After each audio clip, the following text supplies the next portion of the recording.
Hello friends, আজকে সরস্বতী পুজো। সকাল সকাল ঘুম থেকে উঠে আগে ভালো করে স্নান করে নিয়েছি, তারপর চলে এসেছি আমাদের রান্নাঘরে।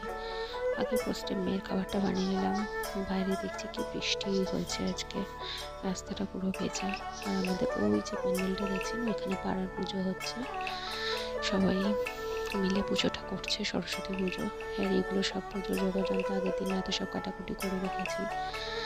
তারপরে ডাল সেদ্ধ আর মিষ্টি আলু সেদ্ধ একসাথে করেছি। আমার মেয়ের আজকে নিরামিষ খাবার করেছি, ওকে তো আর উপোস করিয়ে রাখা যাবে না, তাই জন্য ফ্রাইড রাইস করছি। এগুলো সব ভোগ, এগুলো সব আলাদা আলাদা করে রেসিপি আপনারা পেয়ে যাবেন। ইন দ্য মিন টাইম আমার মেয়েকে স্নান করালাম, এবার রেডি করবো। এই যে স্লেটটা দেখছেন, এটা আমার একটা ননদ বানিয়ে দিয়েছে।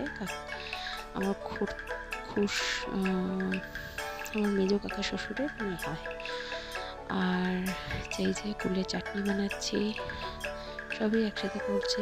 আজকে প্রচণ্ড লার্জ অ্যামাউন্টে ভোগ রান্না হচ্ছে, হাতে করি বলে কত স্পেশাল ডে।